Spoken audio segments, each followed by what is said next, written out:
Hadis Abu Daud 460 ya. Oke.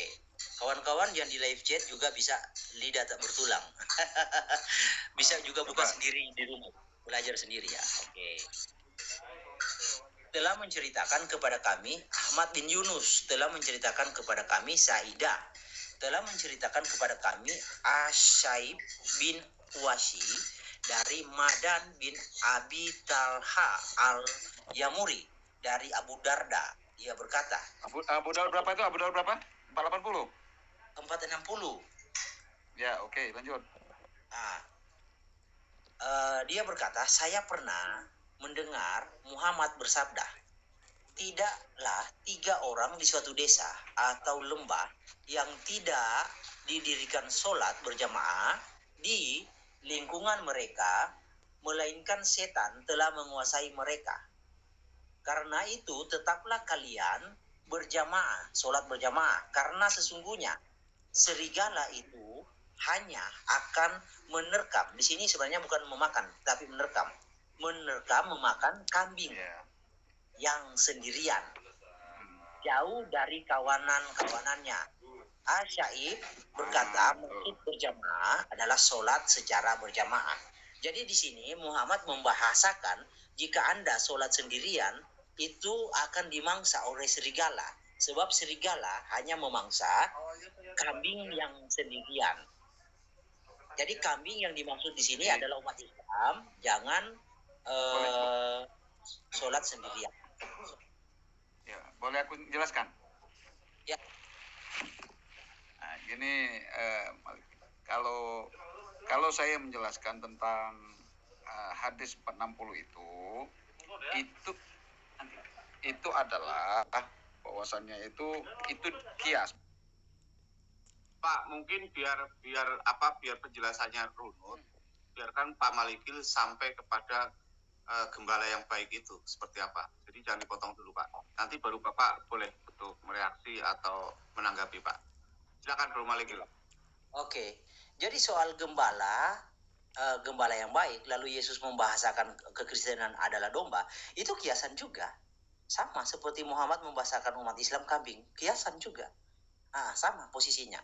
Nah, itu akan menggenapi apa yang Yesus katakan di dalam Matius 25. Nah, gini ya. Nanti kita buka Yesus gembala yang baik dalam Yohanes, lalu Muhammad itu, saya bahasakan gembala yang buruk. Karena dia mengorbankan kambing-kambingnya untuk keselamatan nyawanya. Tapi Yesus dia mengorbankan nyawanya untuk domba-dombanya. Dia memberikan nyawanya untuk domba-dombanya supaya selamat. Tapi kalau Muhammad terbalik, nanti saya bawa datanya. Ya? Ya, bacakan saja Bro. Bacakan saja Bro. Bacakan dulu. Iya, saya baca dulu ya. Sebentar kawan. Baca dulu. Bro harus paham ya, Malikil Amalak itu kalau berbicara bro, haram kalau nggak ada data. Jadi apapun saya ucapkan, Anda minta datanya saya hadirkan ya. Begitu kawan ya. Ya. Matius 25 ayat 31. Oke. Nah, apabila anak manusia, ini tentang domba dan kambing ya bro, saya bacakan dulu. Apabila anak manusia datang dalam kemuliaannya dan semua malaikat bersama sama dengan dia, maka ia bersemayam di atas tahta kemuliaannya. Lalu semua bangsa akan dikumpulkan di hadapannya dan ia akan memisahkan mereka seorang daripada seorang, sama seperti gembala memisahkan domba dan kambing. Oke, lanjut ya. Dan ia akan menempatkan domba-domba di sebelah kanannya dan kambing-kambing di sebelah kiri. Jadi domba di sebelah kanan, kambing sebelah kiri. Ya. Dan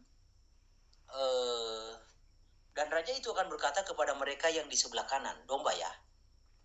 Hai kamu yang diberkati oleh Bapakku, terimalah kerajaan yang telah disediakan bagimu sejak dunia dijadikan. Jadi domba itu dibawa ke surga dan kambing itu dibuang ke neraka di sini ya. Bentar. Oke. Ayatnya raja itu akan berkata kepada orang orang yang di sebelah kiri, bentar. Dan ia berkata, ayat 41, dan ia akan berkata juga kepada mereka yang di sebelah kirinya, enyalah dari hadapanku. Yang di sebelah kiri ingat ya, kambing. Jadi Muhammad menyebut umat Islam kambing menggenapi ayat yang Yesus katakan ini. Enyalah dari hadapanku, hai kamu orang terkutuk. Enyalah ke dalam api yang kekal, yang telah sedia untuk iblis dan malaikat. Nah, sekarang kita baca, Yesus itu gembala yang baik ya, di dalam Yohanes 10 ya. Lalu kita baca, Muhammad itu gembala yang buruk ya. Di dalam Sirah Nabawiyah itu. Nanti saya bacakan. 10. Oke. Gembala yang baik, bentar ya. Memberikan nyawanya, semua orang mencuri, akulah pintu barang siapa masuk. Ayat 11 ya. Yohanes 10 ayat 11. Akulah, Yesus berkata, akulah gembala yang baik. Gembala yang baik memberikan nyawanya bagi domba-dombanya. Nah, sekarang kita lihat perbandingan dengan Muhammad. Seperti apa yang Muhammad lakukan? Apakah Muhammad seperti Yesus lakukan? Gentle? Terus ngapain pada kabur? Bentar. Kabur kan sudah kita kabur. Ya, sabar.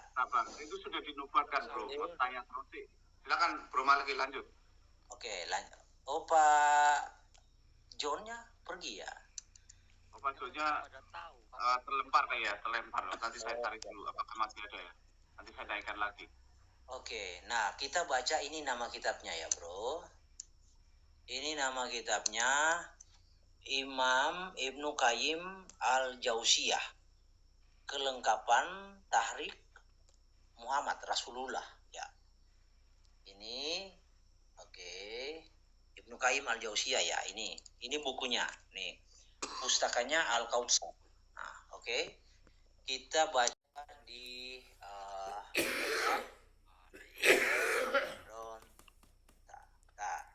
Oke, sini.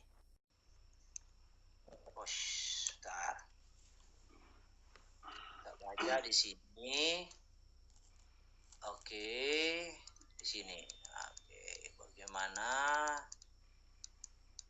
Oke.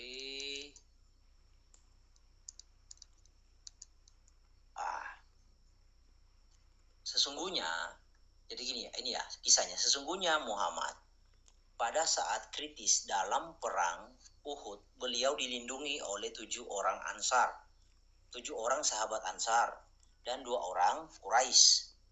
Saat musuh kian mendekat, Muhammad bersabda.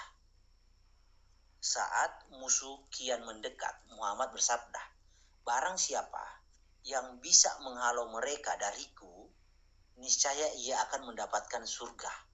Atau setidaknya ia akan menjadi kawanku di surga nanti. Jadi Muhammad meminta orang-orang Ansar untuk menghalangi musuh. Ya. Maka majulah seorang dari kaum Ansar, ia dengan berani melawan musuh sampai akhirnya ia terbunuh sendiri. Musuh semakin maju dan mendekat. Muhammad berkata lagi. Muhammad lalu berkata, barang siapa yang bisa menghalau mereka dariku, niscaya ia akan mendapatkan surga atau paling tidak akan menjadi kawanku di surga nanti. Ya, udah 2 kali ya. Oke. Di surga nanti.